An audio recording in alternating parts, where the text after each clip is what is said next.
Evergreen നേഴ്സറിയിലേക്ക് വീണ്ടും സ്വാഗതം. ഞാൻ നിങ്ങളുടെ മാത്തുക്കുട്ടിസായൻ. നിങ്ങൾക്കെല്ലാവർക്കും എൻ്റെ ഹൃദയം നിറഞ്ഞ നമസ്കാരം.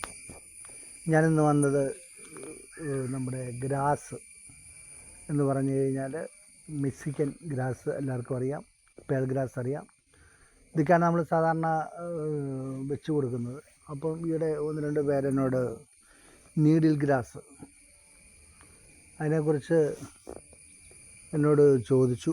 ഞാൻ അതിനെക്കുറിച്ച് കാര്യമായിട്ട് പഠിച്ചു വന്നപ്പോൾ മനസ്സിലായത് നീഡിൽ ഗ്രാസ് നല്ല ഷെയ്ഡിൻ്റെ താഴെ മാത്രമേ അത് നല്ലപോലെ കാണാൻ രസമാണ്. അത് പച്ചപ്പുഷ്പം നിൽക്കുന്ന പോലെ ഇവിടുന്ന് നിൽക്കും, അധികം പണിയില്ല, കട്ട് ചെയ്യേണ്ട, ഇങ്ങനെയൊക്കെ നിൽക്കും. പക്ഷേ വെയിൽ ശകലെങ്കിലും അടിക്കുന്ന സ്ഥലത്ത് ഈ ഗ്രാസ് വെച്ച് കഴിഞ്ഞാൽ അതിൻ്റെ അത്ര അത് തീർത്തും പോകും.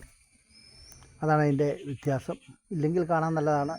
നല്ല ഷെയ്ഡുള്ള മാഞ്ചോട്ടിലോ പ്ലാൻ ചോട്ടിലോ മരത്തിൻ്റെ ചുവട്ടിലൊക്കെ വെക്കുകയാണെങ്കിൽ നല്ലതാണ്.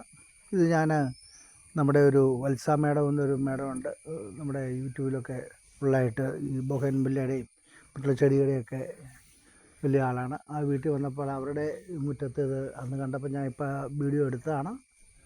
അപ്പോൾ ആ വീഡിയോ വളരെ ഇതാണ് ഈ നീഡിൽ ഗ്രാസ്. ഇതിൻ്റെ പുറകിൽ നിങ്ങൾക്ക് ഞാൻ കാണിച്ചു തരാം. ഇത് നമുക്ക് വെക്കാൻ നല്ലതാണ്. കുറേ നാളുകളാണെങ്കിലും നല്ല രസമായിട്ട് കയറി വരും.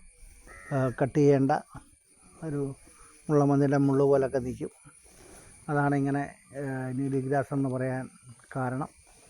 അപ്പോൾ ഇത് നമ്മുടെ നേഴ്സറിയിൽ ഉണ്ടായിരുന്നു നേരത്തെ. ഇത് 2 കപ്പിനകത്ത് ഉണ്ടായിരുന്നത്. അപ്പോൾ ഇത് വെക്കുന്നവർ ശ്രദ്ധിക്കുക, നല്ല വെയിലുള്ളത്ത് ഈ സാധനം വെച്ചിട്ട് കാര്യമില്ല.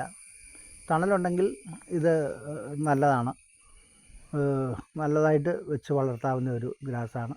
ഇതിൻ്റെ ബാക്കിൽ നിങ്ങളെ ഞാൻ കാണിച്ചു തരാം. ഗ്രാസ് നിൽക്കുന്ന 2 സ്ഥലമുണ്ട്. അത് നിറയെ ഷെയ്ഡിൽ നിൽക്കുന്നതും വെയിലത്ത് പോയതുമായ സ്ഥലങ്ങൾ ഈ വീഡിയോയിൽ കാണാവുന്നതാണ്. അപ്പോൾ ഈ വീഡിയോ ഇഷ്ടപ്പെട്ടെങ്കിൽ നിങ്ങൾ ലൈക്ക് ചെയ്യണേ, ഷെയർ ചെയ്യണേ, സബ്സ്ക്രൈബ് ചെയ്യണേ. അടുത്ത വീഡിയോ വരെ കാത്തിരിക്കണേ.